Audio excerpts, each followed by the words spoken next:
Donc, bonsoir, je m'appelle Marie Lafontaine, je suis biologiste. Je travaille pour la Ville de Montréal au service des grands parcs. Je suis également, j'ai grandi à Huntsic, puis j'habite toujours à Huntsic, donc je suis doublement interpellée par la situation des coyotes qui se trouvent. Les caméras au centre. Ah, OK, d'accord. C'est parce que je vois pas les gens dans... je vais m'habituer. Donc, la présence du coyote sur le territoire de l'île de Montréal est connue depuis plusieurs années, donc c'est pas un fait nouveau. Par contre, on le rencontrait plus souvent dans les grands parcs, dans l'est et dans l'ouest de l'île.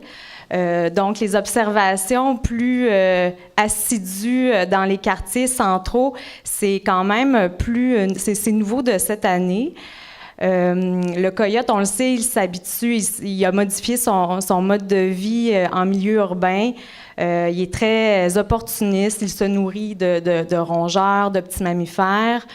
Il utilise les voies ferrées comme des corridors de déplacement. Donc, on sait que c'est quand même facile. Là. Il y a plein d'accès. On a une voie ferrée qui longe la rue Sauvé. Il y a celle dans l'autre axe près de Bois-de-Boulogne. Donc, pour lui, c'est un grand terrain, un grand terrain de jeu.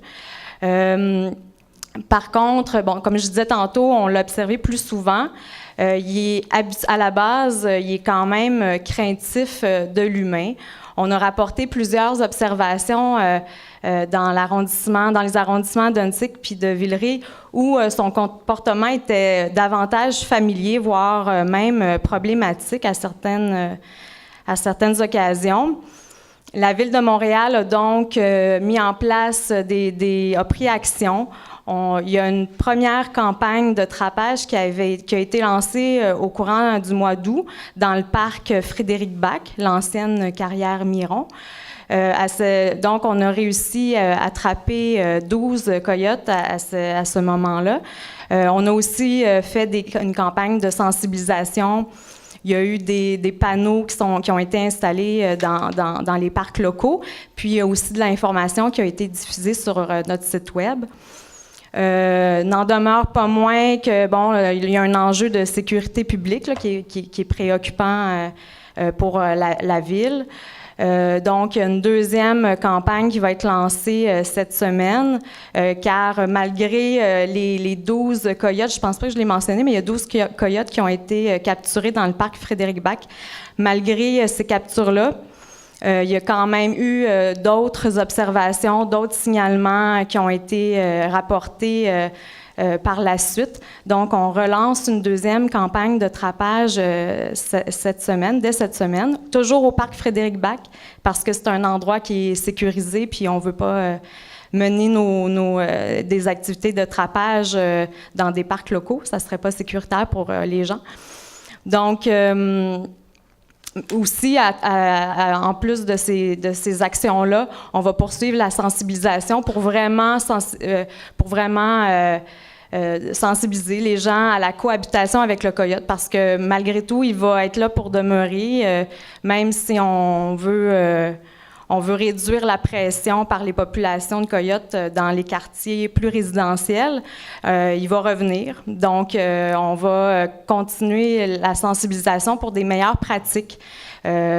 Entre autres, ne pas nourrir les coyotes ou tous les autres animaux sauvages. Aussitôt qu'un coyote est nourri, il va s'approcher, il va continuer à s'approcher des humains, puis pour lui, la nourriture va être associée à l'homme.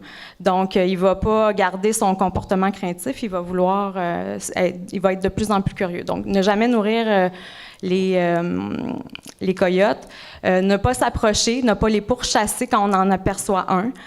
Ensuite de ça, on garde toujours nos animaux en laisse. Je vous dirais que ça, c'est les grandes directives qu'on doit mettre en place puis respecter.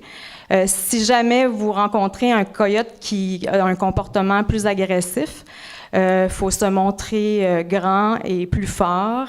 On lui laisse un passage pour qu'il puisse s'échapper.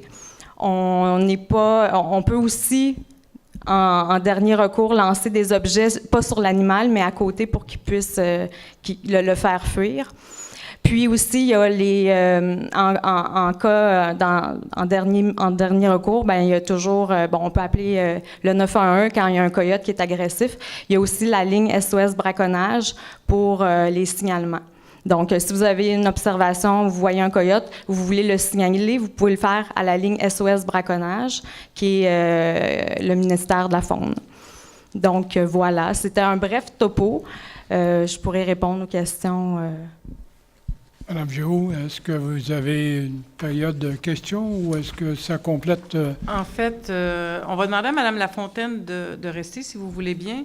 Comme les gens se sont inscrits par ordre, quand on arrivera aux questions sur les coyotes, elle sera disponible pour répondre. Bon, bien, c'est bien. Merci, Madame Lafontaine.